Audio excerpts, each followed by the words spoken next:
Meus irmãos, abramos nossas Bíblias no Evangelho segundo Mateus, no capítulo de número 6, e ouçamos a leitura de 2 versículos, os versículos 14 e 15, que compõem a sequência das exposições deste Evangelho e mais especificamente no Sermão da Montanha. Evangelho de Mateus, capítulo 6, 14 e 15.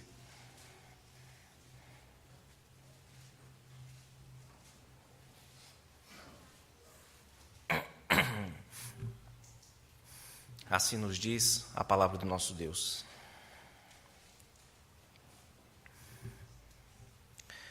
Porque se perdoardes aos homens as suas ofensas, também vosso Pai Celeste vos perdoará. Se, porém, não perdoardes aos homens as suas ofensas, tampouco vosso Pai vos perdoará as vossas ofensas. Amém. Meus irmãos, esse é um tema delicado de se tratar. Eu vou procurar tomar cuidado redobrado com as palavras, porque todo tema que é delicado de tratar, como o perdão e seus desafios, é também complicado na prática de ser vivenciado, de ser assimilado e praticado. E esse texto que nós acabamos de ler, ele retoma, de certo modo, a quinta petição do Pai Nosso, que perdoa-nos as nossas dívidas, aí no versículo 12, assim como nós temos perdoado aos nossos devedores. Só que agora o mesmo assunto não está mais na forma de uma prece, como Jesus ensina, mas está na forma de uma exortação ou de um alerta, de uma admoestação aos seus seguidores. A ligação entre essas duas áreas, ou seja, o que nós fazemos com o nosso próximo e aquilo que nós fazemos com Deus, tem um relacionamento profundo, especialmente na redação do Evangelho de Marcos, no capítulo 11, versículo 25 e 26, é como se a petição do Pai Nosso estivesse mesclada a essa exortação que nós acabamos de ouvir na leitura. Ele diz assim, Marcos 11, 25 e 26, e quando estiverdes orando, perdoai, se tendes alguma coisa contra alguém, para que vosso Pai, que está nos céus, vos perdoe as vossas ofensas. Mas, se vós não perdoardes, também vosso Pai, que está nos céus, vos não perdoará as vossas ofensas. Em nosso texto, irmãos, nós temos pelo menos 2 ensinos importantes. O texto que nós lemos. O primeiro deles é que nós somos responsáveis por perdoar as pessoas. Nós temos essa responsabilidade. E o segundo ensino é que perdoar envolve algumas condições. Você não perdoa de qualquer jeito. Ele é levado em conta algumas coisas, alguns fatores, alguns elementos que devem ser bem entendidos ou inicialmente conhecidos, não é? Primeiro de tudo, nós temos a ideia aqui de que perdoar é dever daquele que foi ofendido. Às vezes nós ouvimos uma pessoa ou outra dizer uma frase mais ou menos como esta: quem me ofendeu que venha a mim, senão eu não perdoo. Se ele não vier me procurar, se ela não vier me procurar, então eu não tenho nem como perdoar, não é? A pergunta é, e se a pessoa não vier, o que é que você vai fazer? E o pior, se ela nem souber, ou vocês não conhecem o que a Bíblia ensina a respeito dos pecados cometidos por ignorância.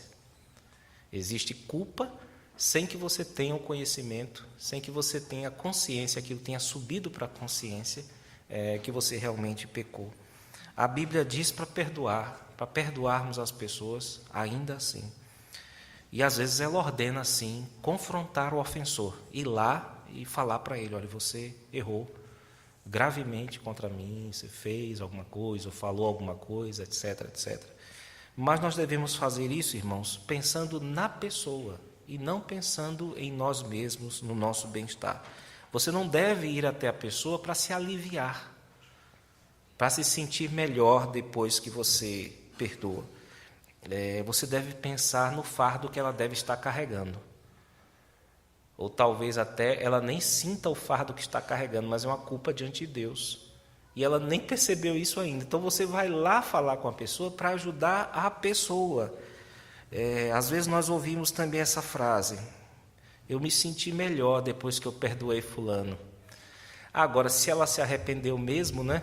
É um problema dela com Deus. Olha, isso é uma das frases mais tristes e mais baixas em termos espirituais, quando saída da boca de um fiel. Porque quando nós perdoamos, nós refletimos a Deus. E Deus não nos perdoa porque isso faz com que Ele se sinta melhor. Ele nos perdoa porque nós precisamos do perdão dEle. Nós temos uma necessidade desesperada da bondade de Deus em nosso favor, com essa forma, a forma de perdão.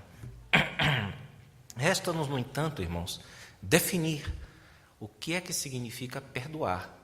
Porque é possível que muitas pessoas tenham dificuldade em perdoar por simplesmente desconhecerem o que poderia ser, ou qual o significado, qual a ideia, ou qual o conceito de perdoar. Um conceito errado, e ele não é difícil de detectar em muitos cristãos, e ele faz também com que muitos cristãos sofram, é entender que perdoar significa esquecer as coisas que fizeram de ruim contra você. Há um estudioso que escreveu um livro sobre abuso sexual, falando sobre as dificuldades das pessoas para lidar com esse problema terrível. E ele diz que, o nome do livro é Lágrimas Secretas, ele fala sobre o perdão baseado no esquecimento, né? A ideia de que perdoar é esquecer. Ele diz: perdão baseado no esquecimento é a versão cristã de uma lobotomia frontal, que é uma cirurgia realizada nos lobos cerebrais em caso de síndromes esquizofrênicas ou de dores intratáveis de outras formas. Ou seja, ele quer dizer com isso que os crentes esperam, aqueles que acreditam nisso, né? Eles esperam que Deus faça uma espécie de cirurgia, de lobotomia neles, né? Que faça com que eles esqueçam tudo aquilo que de ruim as pessoas fizeram, para que eles não fiquem atormentados com certos pensamentos, com certos desejos de morte do outro, que talvez possam reaparecer daqui a 2 semanas ou 3 semanas, depois dele ter aparentemente perdoado mesmo, não é? A pessoa. Então isso deve ser levado em consideração. Ele está fazendo, na verdade, aqui uma crítica, uma coisa bem irônica, para dizer que isso é complicado de se pensar. No entanto, alguém pode replicar e dizer assim: mas o nosso perdão não é baseado no perdão divino? A gente não tem que imitar Deus? E Deus não esquece os nossos pecados, as coisas ruins que a gente faz? Deus não esquece? Eu vou ler aqui alguns textos que certamente são conhecidos de todos vocês. Os textos, primeiro aqui de Isaías 43, 25, diz assim: eu mesmo, sou o que apago as tuas transgressões por amor de mim, e dos teus pecados não me lembro. Ezequiel 18, 22. De todas as transgressões que cometeu, não haverá lembrança contra ele. Pela justiça que praticou, viverá. Miqueias, capítulo 7, versículo 18. Quem, ó Deus, é semelhante a ti, que perdoas a iniquidade e te esqueces da transgressão do restante da tua herança? E no Novo Testamento, Epístola aos Hebreus, capítulo 10, versículo 17, nos diz assim: também de nenhum modo, Deus falando, não é? Me lembrarei dos seus pecados e das suas iniquidades para sempre. O que é que esses textos significam nesse ponto central nosso aqui? É que se você perguntar para Deus assim: o que é que eu fiz de errado no verão passado? Deus não sabe mais o que foi? Deus vai dizer: olhe, não lembro. Sei nem o que eu te perdoei naquela época. Não lembro. Sinto muito. Pergunta para outro. Pergunta para a sua memória, que você está me testando, deve ser porque você sabe mais do que eu, não é? Vocês percebem onde é que isso vai dar, não é, irmãos? Vocês percebem que não é exatamente isso que o texto está dizendo. O sentido aqui desses textos que nós mencionamos é outro. E o sentido é esse, é que apesar de Deus saber tudo o que você fez de errado no verão passado, Ele não atribui mais aqueles pecados que você cometeu, que você confessou, que você deixou a você. E é por isso também que Ele não vai cobrar a conta depois de você. Ele sabe o que você fez, mas Ele não atribui a você por algum movimento que Ele fez. Nós conhecemos o sistema sacrificial, nós sabemos da obra de Cristo em nosso favor. Foi algo que Deus fez que possibilitou a Ele não atribuir a você pecado, porque alguém pagou em seu lugar. É isso que significa o esquecimento divino. Mas Deus tem todas as nossas memórias, irmãos. Não só aquilo que você fez, mas aquilo que você poderia ter feito e acabou não fazendo. Deus conhece não apenas as atualidades da nossa vida, mas as possibilidades ou potencialidades que não chegaram a se realizar. O perdão divino, portanto, é perfeito. É perfeito. Ele não precisa de nada para ser acrescentado nem tirado. Se Deus perdoa tão perfeitamente que é como se Ele tivesse esquecido. É como se, de fato, nada tivesse acontecido. É assim que Deus nos trata dentro do seu perdão. Infelizmente, esse não é o nosso caso, não é? O nosso perdão, a nossa capacidade de perdoar não é perfeito. E é por isso que o nosso Senhor trata o perdão menos como um evento definitivo, desses de acampamento, que você chora lá 2 horas e de repente você se levanta uma nova mulher, um novo homem. É menos assim que Jesus trata o assunto de perdoar, no que diz respeito a nós, e é muito mais como um exercício. Um exercício, uma espécie de flexão que você tem que fazer, às vezes 1 vez, 2 vezes por dia, 10 vezes, 70 vezes, 490 vezes. Você tem que fazer, às vezes, num só dia, para dar conta desse mandamento de Deus aqui. O fato é que nós não temos na Escritura Sagrada a ideia do perdão como sendo um apagão da memória. Esqueçam isso. Isso não tem lá na Bíblia. Realmente não tem isso lá. Pelo contrário, o que nós percebemos e sabemos por experiência é que a nossa memória como que tem vida própria. Aliás, todas as nossas faculdades interiores vivem nos surpreendendo, não é? Elas ainda são, em grande parte, um mistério para nós. Existem coisas que nos pegam de surpresa dentro de nós, que são boas, não é? Você não sabe de onde veio, e também coisas ruins que também você não sabe de onde veio. Um escritor holandês, um romancista, disse certa vez, o nome dele é Cis Notenboom, ele disse que a memória é como um cachorro que se deita onde quer. Eu lembro, enquanto eu estudava para esse sermão, eu lembrei, na minha cidade natal, defronte à minha casa, tinha a casa das tias lá, e elas tinham alguns cachorros. E eu chamava na minha infância esse cachorro, um dos cachorros, de Totó, simplesmente, né? Mas o nome dele não era Totó. Depois, na minha adolescência, aqui, eu fiquei sabendo que o nome dele mesmo era Pirraça. E por que Pirraça, né? Porque ela dizia sempre, na hora de recolher o cachorro, né, dizer, entra. E ele olhava para ela, um olhar indiferente, e voltava a colocar o queixo no chão. E ficava naquilo. Ela gritava, ele olhava para ela e ficava na dele. Até que tinha uma hora que ele resolvia se levantar e se recolher. A memória é isso, irmãos. A memória é um cachorro que se deita onde quer, que cria associações das mais esquisitas. Quebra um copo lá na sua casa, você lembra de uma maldade que te fizeram, nada a ver. Isso até é usado como recurso mnemônico, né?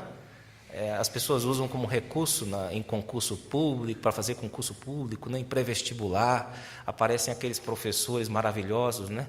Que fazem aquelas associações totalmente esquisitas para forçar a sua memória a desenvolver isso, que já é uma faculdade da própria memória, uma facilidade da própria memória. A memória é isso, irmãos. Então, vocês vão ser, de vez em quando, pegos nisso. Vocês já perdoaram uma pessoa, né? E o que é que vai acontecer? Vai ter um evento qualquer na sua vida lá, aquilo vai despertar de novo a raiva que você sente da pessoa, que você sentiu naquela época, antes do tal perdão. E você vai entender, mais uma vez, que você está sendo chamado para exercer o perdão divino na sua vida. Mas o que é requerido de você é que, em vez de você procurar esquecer o que as pessoas fizeram, você medite no perdão de Deus. É isso que a Bíblia recomenda aos cristãos fazerem. Quando você estiver pensando em alguém com o mal, sem querer atribuir à pessoa a ausência de culpas, de faltas, sem querer perdoar, você não deve esquecer, forçar a sua memória para esquecer. Você deve procurar lembrar do perdão de Deus, daquilo que você deve a Deus. Você deve pensar no que a pessoa te deve, você deve pensar no que Deus tem a ver com você, daquilo que você deve a Deus. Aí você faz as contas e você, envergonhado, pede perdão a Deus e perdoa as pessoas. É assim que funciona. Nós estamos falando aqui de, lembremos-nos, né, de dívidas, de coisas que as pessoas nos devem. Quando acontecer isso, você tem que pensar como um contador. Se tem uma coisa que um contador não pode ser, é esquecido, né? Ele perde a profissão dele. Um contador tem que ter boa memória. Então é importante que nós sejamos contabilistas mesmo na hora de perdoar as pessoas. E não pessoas que esquecem. Temos de lembrar, mas lembrar de tudo. Do que as pessoas te fizeram e do que vocês fazem e fizeram, constantemente ainda fazem contra Deus. Aí vocês vão perceber que abre-se uma possibilidade de perdão considerável. A memória também nos dará chance, irmãos, de exercitar o olhar divino para as pessoas. Porque aí você vai conseguir, tendo esse olhar, ver as pessoas como que filhos, como aquilo que elas são, filhas de Deus. O nosso grande objetivo deve ser ver a cada um como se fossem filhos nossos. Nós temos tolerância com os nossos filhos. Certo escritor disse que o coração de uma mãe, e eu posso incluir também o de um pai, é como um abismo no fundo do qual nós encontramos perdão.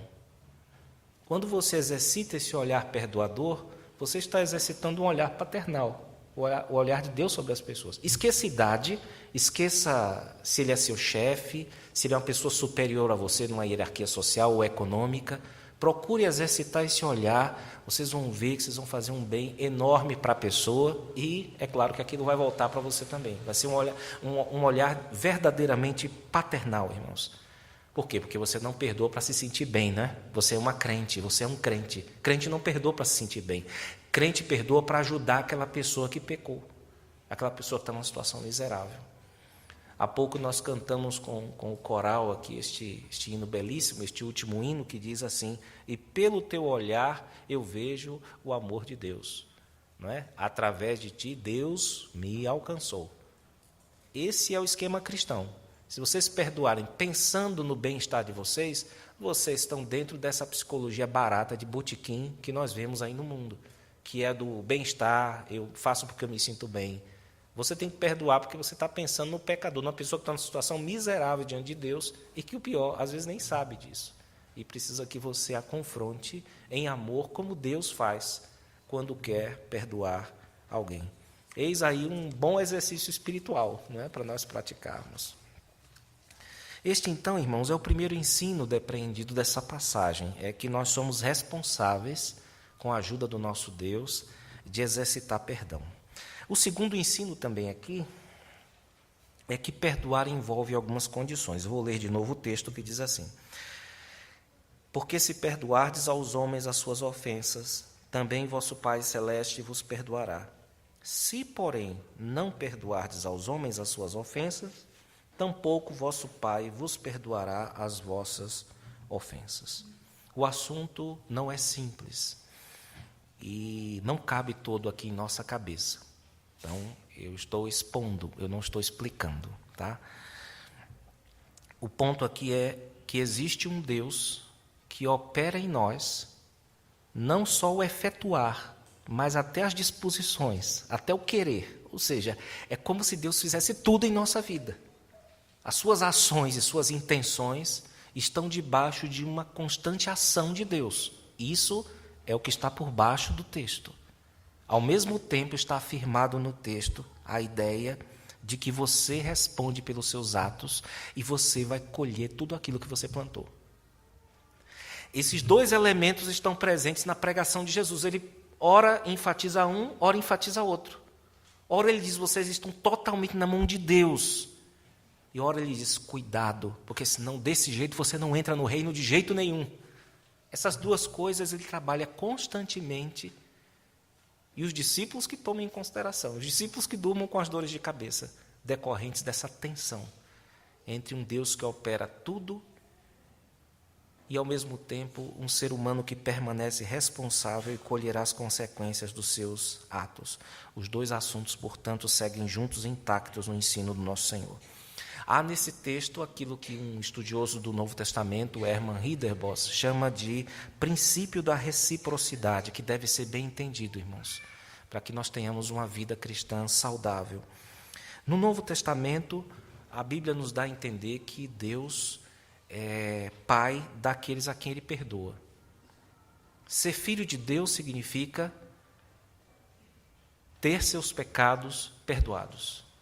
Essas duas doutrinas andam juntas, é constante, e nós entendemos que aqueles que são filhos de Deus são aqueles que tiveram seus pecados perdoados pela mediação de Jesus Cristo. Sem perdão não dá para ser filho de Deus. Sem ser perdoado também não há certeza de salvação. Mas essa paternidade de Deus, ela traz também obrigações. É natural. Se você adota uma criança, por exemplo, você vai dizer, a partir de hoje você é meu filho, você vai receber a minha herança quando eu morrer, você vai ter os privilégios da casa, só que tem regras. Isso faz parte do meu amor por você, para que nós tenhamos uma relação completa. Então, é natural que essa paternidade, além de perdão, traga também obrigações. E a obrigação básica é fazer a vontade do Pai. E esse princípio não está só aqui, tá, irmãos? Ele é encontrado também em outras cobranças paternais, não é? Por exemplo, a de Mateus 18, 25. Se não vos tornardes como crianças, de modo algum entrareis no reino dos céus. Nós lemos hoje no culto aquela passagem sobre o grande tribunal das nações, em que a base da sentença de Cristo, as pessoas que irão para o inferno e as pessoas que irão para o céu, foi aquilo que elas fizeram com os pequeninos dele, aqueles que estavam nus, aqueles que estavam... Ele não diz assim, você me aceitou como salvador da sua vida? Não, o discurso ali é outro. O que é que você fez em termos éticos? Qual é a sua teoria de valores na prática? O que você fez da sua vida, daquilo que eu mandei você fazer? O que você fez com os nus, com os pobres, com os miseráveis? Ele usa isso como base para abrir as portas do paraíso e para fechá-la e abrir as portas do inferno. É como se ele estivesse querendo gravar nas nossas mentes o seguinte: nem todo aquele que me chama de Senhor, vai entrar no reino dos céus, mas aquele que faz a vontade do Pai que está nos céus. Nas bem-aventuranças, que abrem o Sermão da Montanha, no capítulo 5 de Mateus, dentro do qual, literariamente, nós estamos, irmãos, nós temos a afirmação de paternidade, a afirmação do perdão, a afirmação de que houve uma transformação em nossas vidas, de que nós somos pessoas felicíssimas, porque a graça de Deus, a paternidade de Deus nos alcançou. Mas logo depois, dentro disso, ele começa a falar, olha, vocês não são só os filhos de Deus que foram salvos, não. Vocês são o sal da terra, vocês são a luz desse mundo, vocês são as pessoas que produzem bons frutos, pessoas que fazem boas obras nesse mundo. E aí ele vai ordenar a presença dos crentes em tudo aquilo que for boa obra, as boas ações, a justiça, o andar pela porta, passar pela porta estreita, andar pelo caminho apertado. Isso tudo estará no Sermão do Monte na forma de obrigações éticas ou morais na vida dos discípulos. Então, ao mesmo tempo, fazer a vontade de Deus é uma condição para que as pessoas entrem no reino de Deus. Ao mesmo tempo, é uma dádiva. Deus nos concede a graça, a força, a energia necessária para nós vivermos de acordo com a vontade de Deus como súditos, irmãos. Então, no Pai Nosso, ter a Deus como Pai significa que nós fomos perdoados. Mas, ao mesmo tempo, essas orações, o início dessas orações, Pai Nosso que estás nos céus, santificado seja o teu nome, venha o teu reino, seja feita a tua vontade, assim na terra como no céu. Se você resumir bem, essas três primeiras petições estão dizendo, Senhor, ajuda-me a colocar o teu reino, os interesses do teu reino, em primeiro lugar na minha vida. Isso exige naturalmente um desdobramento prático, não apenas doutrinário, não apenas de você receber a Cristo como Salvador, mas de você receber a Cristo também como Senhor, ou uma resposta obediente que você deve ter a Deus como Pai. Mas se vocês perceberem, não há aqui um requerimento primeiro para que a obediência venha antes, mas ela é parte do perdão divino. Antes de você ver isso aqui como uma condição para que Deus te perdoe, lembre-se de que nós estamos no contexto da paternidade de Deus, um contexto mais amplo, de que Deus em Cristo nos perdoou e de que por isso nós devemos repassar esse perdão às pessoas. É como se o perdão brotasse do coração daqueles que verdadeiramente foram perdoados por Deus, irmãos. Nem todo aquele que diz Senhor, Senhor, entrará no reino de Deus, mas aquele que faz a vontade do Pai. E a vontade do Pai é a seguinte: perdoe aqueles que lhe maltrataram e faça isso por amor de Deus e por amor das próprias pessoas, não por amor de você. Isso é refletir o perdão divino em sua vida. Existe um texto, irmãos, que ilustra todo esse sermão que eu preguei, e perante o qual ele se torna uma prédica desajeitada, tal a sua perfeição. O texto, e ele costuma ser interpretado, a interpretação desse texto nosso costuma ser normalmente feita por é Mateus capítulo de número 18, versículos 23 a 35, eu peço por gentileza que você abra. Ele é muito importante para nós entendermos todo este complicado assunto, uma parábola que o nosso Senhor conta. Mateus capítulo 18,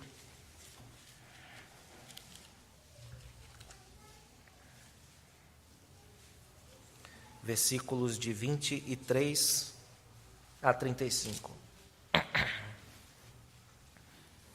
Um texto que fala da paternidade divina, de que Deus é aquele que opera em nós o querer e o efetuar, e também, ao mesmo tempo, um texto que traz uma ameaça semelhante à do texto base dessa pregação. Mateus 18, de 23 em diante, nos diz assim o texto: Por isso, o reino dos céus é semelhante a um rei que resolveu ajustar contas com seus servos. E, passando a fazê-lo, trouxeram-lhe um que lhe devia 10.000 talentos. Não tendo ele, porém, com que pagar, ordenou o Senhor que fosse vendido ele, a mulher, os filhos e tudo quanto possuía, e que a dívida fosse paga. Então o servo, prostrando-se, reverente, rogou: Sê paciente comigo, e tudo te pagarei. E o senhor daquele servo, compadecendo-se, mandou-o embora e perdoou-lhe a dívida. Saindo, porém, aquele servo, encontrou um dos seus conservos que lhe devia 100 denários, e agarrando-o, o sufocava, dizendo: Paga-me o que me deves. Então o seu conservo, caindo-lhe aos pés, lhe implorava: Sê paciente comigo e te pagarei. Ele, entretanto, não quis. Antes, indo-se, o lançou na prisão até que saldasse a dívida. Vendo os seus companheiros o que se havia passado, entristeceram-se muito e foram relatar ao seu senhor tudo o que acontecera. Então o seu senhor, chamando-o, lhe disse: Servo malvado, perdoei-te aquela dívida toda porque me suplicaste. Não devias tu, igualmente, compadecer-te do teu conservo, como também eu me compadeci de ti? E, indignando-se, o seu senhor o entregou aos verdugos para que lhe pagasse toda a dívida.